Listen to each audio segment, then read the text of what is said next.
आइए दोस्तों, हम लोग आज क्लास 12th यानी कि कक्षा 12 के जो है हम लोग फार्मूले सीखेंगे, जो कि चैप्टर का नाम है डिफरेंशिएशन। ठीक है, जिसको हम हिंदी में बोलते हैं अवकलन। तो आइए इसमें जो फार्मूले का इस्तेमाल होता है उसको हम लोग बारी बारी से सीखते हैं। सबसे पहला फार्मूला है डी बाई डी एक्स के का मतलब यहाँ पर है कांस्टेंट। जब भी हम कांस्टेंट का डी बाई डी एक्स निकालेंगे, मतलब जब भी कभी हम कांस्टेंट का डिफरेंशिएशन करेंगे यानी अवकलन करेंगे, तो वैल्यू क्या आएगी? 0 आएगी। फॉर एग्जाम्पल इधर समझा दे रहा हूँ मैं। जैसे मान लीजिए मैं डी बाई डी एक्स कर रहा हूँ, यहाँ पर 5 है। ठीक है, तो यहाँ पर वैल्यू कितनी आ जाएगी? 0, क्योंकि 5 क्या है? कांस्टेंट वैल्यू है। कांस्टेंट वैल्यू का मतलब है नॉन वेरिएबल अगर यहाँ पर कुछ भी आ जाता है या वेरिएबल आ जाता है जिसके साथ में कोई वैक्स एक्स नहीं है। ठीक है, क्योंकि हम डिफरेंशिएशन किसके रिस्पेक्ट में कर रहे हैं? एक्स के रिस्पेक्ट में कर रहे हैं, तो वैल्यू ऑलवेज 0 आएगी।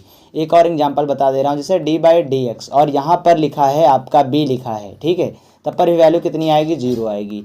या हम डी बाई डी एक्स और यहाँ पर हम आर लिख देते हैं, तब पर वैल्यू कितनी आएगी? 0 आएगी।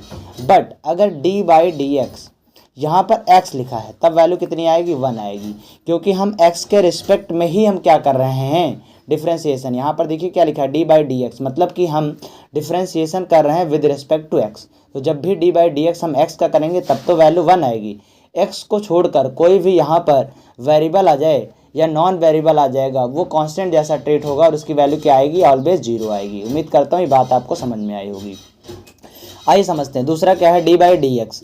ठीक है, इसको हम लोग बोलते हैं chain rule. F x plus फिर जी एक्स, या हम एफ एक्स माइनस जी एक्स का फार्मूला क्या लगाएंगे? देखिए, एफ डैश एक्स का मतलब है पहले हम एक्स का अवकलन करेंगे। ठीक है, एक्स का अवकलन करेंगे, फिर जी एक्स में जो एक्स है उसका अवकलन करेंगे, यानी कि दोनों जगह अगर एक्स है तब तो हम उसका अवकलन करेंगे। ठीक है, ये बात, इसका एक मैं एग्जाम्पल बता दे रहा हूँ। फॉर एग्जाम्पल जैसे आपको डी बाई डी एक्स करना है और यहाँ पर लिखा है 5x और यहाँ पे मान लीजिए ax लिखा है, तब तो डिफरेंशिएशन होगा दोनों का, क्योंकि यहाँ पर भी x है और यहाँ पर भी x है। तो डी बाई डी एक्स जब 5 का होगा तो 5 तो कांस्टेंट, 5 यहाँ पर आ गया, बाहर आ गया। ठीक है, तो क्या बचा? x। D by d x x का करेंगे तो क्या आ जाएगी? वैल्यू 1 आ जाएगी। प्लस यहाँ से a बाहर आ जाएगा और x का डिफरेंशिएशन करेंगे 1 आ जाएगा। तो आंसर कितना आ जाएगा? 5 प्लस a। अब कुछ लोग सोच रहे होंगे यहाँ पर कि जो यहाँ पर 5 है, ठीक है, यहाँ पर जो 5 इस्तेमाल किया गया है वो तो कांस्टेंट है, तो 0 आना चाहिए। तो मैं आपको समझा दे रहा हूँ, ये जो एक्चुअल में 5 है ये 5 है ही नहीं, ये x जो है 5 बार लिखा है। इधर मैं आपको समझा दे रहा हूँ। For example D by d x हमें 5x का करना हो, तो यहाँ पर जो आपको 5 दिख रहा है ये 5 नहीं है, ये जो 5 आया है ये x के लिए आया है कि x 5 बार है। इसका अगर हमें डिफ्रेंशिएशन करना होगा तो देखिए, मान लीजिए ये x 5 बार लिखा हुआ, 2 3 4 5 बार x लिखा हुआ है। तो जो हम डी बाई डी एक्स इस x का करेंगे तो वैल्यू 1 आएगी, इस x का करेंगे तो फिर से 1 आएगा, फिर उसी तरीके से हम इस x का करेंगे फिर 1 आएगा, इसका करेंगे फिर 1 आएगा, इसका करेंगे फिर 1 आएगा। तो इसी तरीके से कितनी बार 1 आ जाएगा? 5 बार 1 आ जाएगा। जब हम इसको ऐड करेंगे तो कितना आ जाएगा? 5 आ जाएगा। इसीलिए ये सारी बकवास ना करनी पड़े हमको, इसलिए यहाँ पर जो 5 के साथ में x रहता है वो 5 बाहर आ जाता है। ठीक है, जब भी हम डी बाई डी एक्स करेंगे, इधर समझा दे रहा हूँ, समझिए। जैसे हमें डी बाई डी एक्स करना है, रुक जाइए एक सेकेंड, पेन नहीं चल रहा है। जैसे हमें डी बाई डी एक्स करना है, ठीक है, और यहाँ पर 5x है, तो ये 5 को आगे बाहर लिख लीजिए, तो आ जाएगा 5 और x की वैल्यू कितनी आ जाएगी? 1 आ जाएगी। तो उत्तर कितना आ जाएगा? 5 आ जाएगा। या इसी के तरीके से मान लीजिए डी बाई डी एक्स हमको करना है ax का, ठीक है, तो a बाहर ले लीजिए, तो a बाहर आ जाएगा, x की वैल्यू 1 आ जाएगी, तो a आंसर आ जाएगा डिफ्रेंशिएशन। ठीक है, अब हम इसको एक बार किए थोड़ा क्लीन कर दे रहे हैं, जो भी कुछ लिखा है इधर थोड़ा क्लीन कर दे रहे हैं ताकि और फार्मूला आपको अच्छे से हम समझा पाएँ।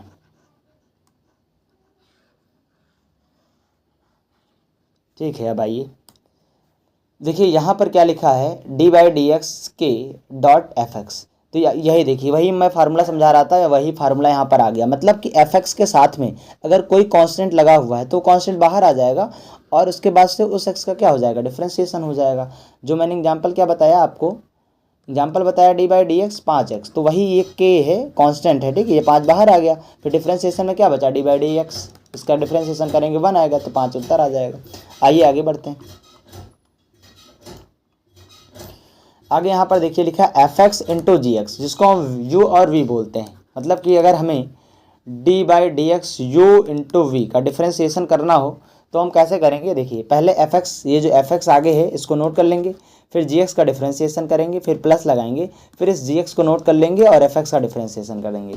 ठीक है, इधर मैं आपको अच्छे से समझा दे रहा हूँ। मान लीजिए आपको, इसको हम लोग बोलते हैं प्रोडक्ट रूल। ठीक है, u और v के फॉर्म में कोई चीज़ दिया है जिसको हमें डिफ्रेंशिएशन करना है, तो पहले आप u को रोक लीजिए, फिर डॉट लगाइए, फिर v का डिफ्रेंशिएशन कर दीजिए, फिर प्लस, फिर v को रोक लीजिए और u का डिफ्रेंशिएशन कर दीजिए। यही होता है फार्मूला, ठीक है, ध्यान रखिएगा।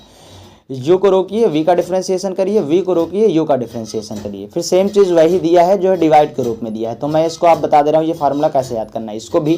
इसको भी हम u मान ले रहे हैं ताकि आपको आसानी हो, और इसको हम v मान ले रहे हैं। तो आपको यहाँ पर देखिए समझाते हैं, यहाँ पर v का स्क्वायर कर देना है। सबसे पहले हम क्या करेंगे, देखिए यहाँ पर आपको बता दे रहे हैं u डिवाइडेड बाई v अगर लिखा है और हमें इसका डिफ्रेंशिएशन करना है, ठीक है, इसका क्या करना है, डिफ्रेंशिएशन। तो v का स्क्वायर हो जाएगा, फिर v को रोक लीजिए, इंटू u का डिफ्रेंशिएशन कर दीजिए, फिर माइनस लगाइए, फिर u को रोक लीजिए और v का डिफ्रेंशिएशन करिए।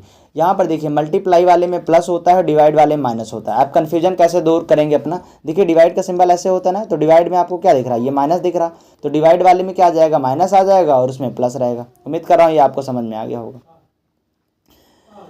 फिर यहाँ पर देखिए क्या है लिखा, f फिर g फिर x, तो यहाँ पर क्या होगा, f फिर gx का फिर मल्टीप्लाई करेंगे, मतलब डिफ्रेंशिएशन करेंगे, फिर x का करेंगे। फॉर एग्जांपल मैं आपको समझा दे रहा हूँ, जैसे यहाँ पर हमें d बाई डी एक्स अगर हमें करना हो cos, फिर यहाँ पर लिखा हो sin x का डिफ्रेंशिएशन, सेम यही स्ट्रक्चर है। इनके कहने का मतलब है पहले cos फिर ये थीटा हो जाएगा इसके लिए, तो cos थीटा का डिफ्रेंशिएशन करेंगे, देन हम फिर ये साइन का करेंगे डिफ्रेंशिएशन, ठीक है पूरा। तो मान लीजिए cos का क्या होता है डिफ्रेंशिएशन, माइनस का sin x होता है, फिर ये तो इसका डिफ्रेंशिएशन हो गया। अब फिर हमें sin x का भी करना है, तो sin x का करेंगे तो कितना आ जाएगा, cos x, तो आंसर कितना आ जाएगा, माइनस का sin x into cos x आएगा। जब हम क्वेश्चन करेंगे तो आपको ये अच्छे से समझाएंगे। उम्मीद कर रहा हूँ ये आपको फार्मूले की मदद से मैं जो समझा रहा हूँ वो समझ में आ रहा होगा आपको। इसको थोड़ा मिटाल देते हैं, ठीक है। अब आइए एक एक फार्मूला जो हम लोग याद करते हैं।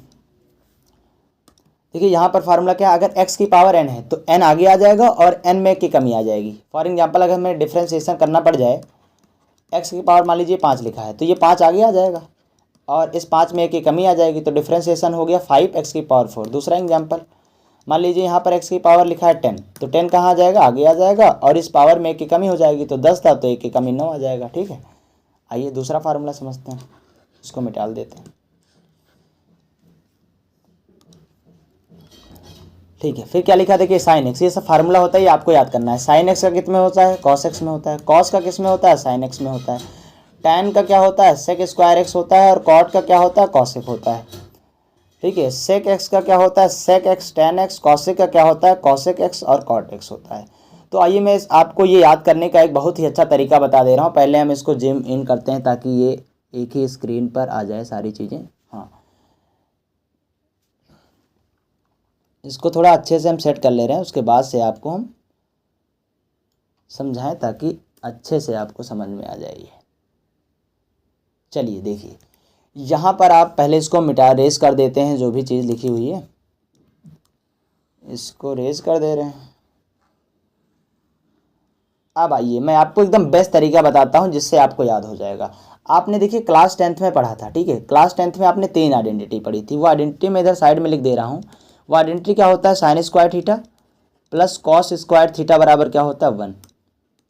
कॉस स्क्वायर थीटा बराबर क्या होता है, 1 होता है। दूसरी आइडेंटिटी क्या होती है, वो होता है सेक स्क्वायर थीटा बराबर 1 प्लस का टैन स्क्वायर थीटा। तीसरी आइडेंटिटी होती है आपकी कॉसेक स्क्वायर थीटा बराबर 1 प्लस का कॉट थीटा। बस इसी की मदद से हम थोड़ा आपको कुछ सिखाने का प्रयास करेंगे, ठीक है। उम्मीद करता हूँ आपको समझ में आएगा। देखिए यहाँ पर देखिए, जो साइन कॉस के साथ आइडेंटिटी बना रहा तो वो उसी में चेंज होगा, मतलब साइन वाला कॉस के साथ में, कॉस वाला साइन के साथ। यहाँ पर देखिए सेक किसके साथ में आइडेंटिटी बनाता था, टैन के साथ में, तो सेक किसके साथ में कन्वर्ट होगा, टैन के साथ में, और टैन किसके साथ में कन्वर्ट होगा, सेक के साथ में। ये बात आप ध्यान रखिए, ठीक है। यहाँ पर देखिए कॉसेक के साथ में क्या आएगा, कॉट आएगा, ठीक। यहाँ पर देखिए साइन का क्या हो गया, कॉस हो गया, कॉस का क्या हो गया, साइन हो गया, टैन का सेक स्क्वायर एक्स और कॉट का कॉसेक में हो गया, ठीक। अब आइए देखिए कुछ खास बात बता रहा हूँ आपको। देखिए जितने सी से स्टार्ट हो रहे हैं, जैसे कॉस, कॉट और कॉसेक, इन सभी से पहले क्या लगा हुआ, माइनस लगा है। ये बात आप ध्यान रखिए।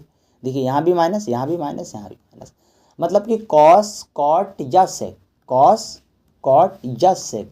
अब जब इसका डिफ्रेंशिएशन करेंगे तो उससे पहले आप क्या लगाएंगे, निगेटिव लगाएंगे। ये बात ध्यान रखना, ठीक है। पहली बात मैंने क्या बताई कि आइडेंटिटी जो जिसके साथ बनाता है वही रेशियो आएगा, ठीक है। दूसरी बात, अगर कॉस वाला है तो उसके साथ में माइनस आएगा। तो आपको ये 2 फार्मूले देखिए पहले वाले याद हो गए। कैसे, देखिए साइन, अगर हम आपसे बोल दें, अगर हम आपसे बोल दें कि आप क्या करिए, साइन एक्स का डिफरेंशिएशन करिए, तो साइन किसके साथ आइडेंटिटी बनाता है, कॉस के साथ में, तो क्या आ जाएगा, कॉस एक्स आ जाएगा। उसके बाद से ये सी से स्टार्ट तो हो नहीं रहा, यानी कि प्लस में रहेगा, माइनस में तो आएगा नहीं, तो ये उत्तर हो गया। बट अगर हम कॉस एक्स का कहें तो कॉस किसके साथ में आइडेंटिटी बनाता है, साइन के साथ में, तो साइन एक्स आ जाएगा। लेकिन कॉस सी से स्टार्ट हो रहा है तो इससे पहले निगेटिव आएगा, याद करने का तरीका है, तो आप देख पा रहे होंगे यहाँ पर।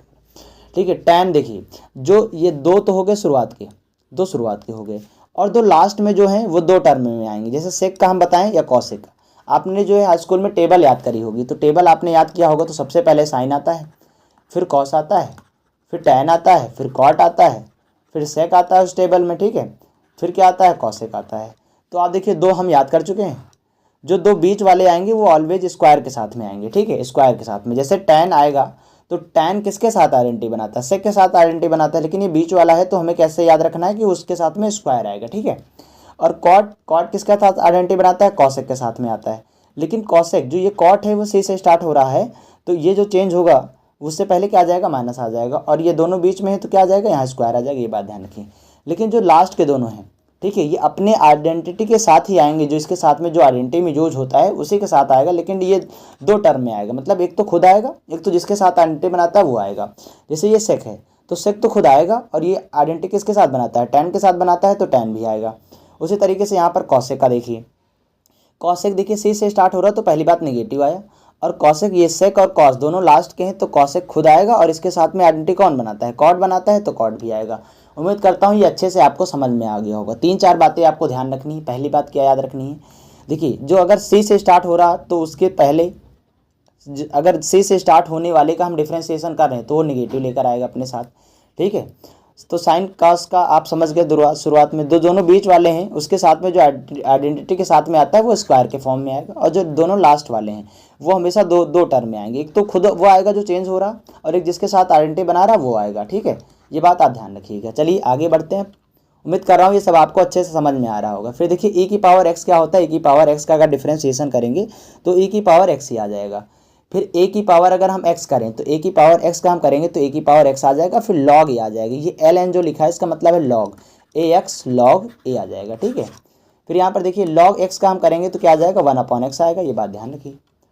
फिर आगे बढ़ते हैं। देखिए साइन इनवर्स एक्स का अगर हम करेंगे डिफ्रेंसिएशन तो 1/√1 - x² आएगा। ये आपको कैसे याद रखना मैं ये भी बता दे रहा हूँ। देखो साइन इनवर्स में है, ठीक है, तो 1 ऊपर आएगा, जो भी चीज़ आएगा अपॉन में आएगा। तो साइन एक्स को अगर हम कॉस में कन्वर्ट करने का प्रयास करें तो √1 - cos² बनता है, तो कॉस को हम एक्स मान लेते तो x² आ जाएगा, ठीक है। उसी तरीके से आप कॉस में देखिए, यहाँ पर देखिए सी से स्टार्ट हो रहा है, तो जो सी से स्टार्ट हो रहा है देखिए निगेटिव लेकर आएगा, और ये इनवर्स में है तो देखिए 1 आएगा।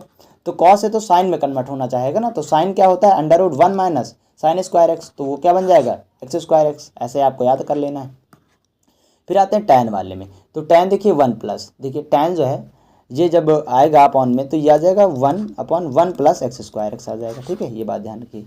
कॉट देखिए ए बी सी से स्टार्ट हो रहा है, ए बी सी से स्टार्ट हो रहा है, कॉसेक भी जो है सी से स्टार्ट हो रहा है, तो ये भी निगेटिव लेकर आएगा और ये भी निगेटिव लेकर आएगा। तो ये कॉसेक के साथ में जो है आइडेंटिटी बनाता है, तो ये कितना आ जाएगा, 1 + x² आ जाएगा, ठीक है, ध्यान रखिए। सेक का क्या आ जाएगा, 1/x अंडर में x² - 1, और कॉसेक क्या आ जाएगा, -1/x अंडर x² - 1।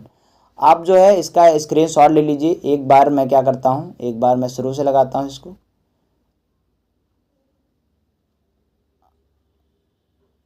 ठीक है। आप एक बार स्क्रीनशॉट ले लीजिए इसका, और फिर आप इसका स्क्रीनशॉट ले लीजिए एक बार, फिर एक बार आप इसका स्क्रीनशॉट ले लीजिए। मैं उम्मीद करता हूं कि ये डिफ्रेंशिएशन के जो फार्मूले हैं ये आपको अच्छे से याद हो गए होंगे। तो अगर आपको फार्मूला अच्छे से याद हो गया है तो आप वीडियो को लाइक करिए, अपने दोस्तों के साथ शेयर करिए जो इस साल 12th में आ गए हैं और 2026 में अपने 12th का एग्जाम देंगे। अपनी तैयारी को मजबूत बनाने के लिए आप इस चैनल को सब्सक्राइब करिए। इस चैनल पर NCERT के रेगुलर आपको एक्सरसाइज के क्वेश्चन जो है उसके सल्यूशन आपको मिलते जाएंगे। आप जिस टॉपिक पर गए होंगे उस टॉपिक पर आपको वीडियो मिलता जाएगा। आपको कल से ही इसी जो डिफ्रेंशिएशन का जो मैं फार्मूला बताया हूँ इसी के जो है क्वेश्चन आपको इस चैनल पे मिलने लगेंगे। दोस्तों मैं उम्मीद करता हूँ कि आपको ये वीडियो अच्छी लगी होगी। अगर वीडियो अच्छा लगा है तो आप लाइक करिए, सब्सक्राइब करिए, ठीक है। Thank you very much.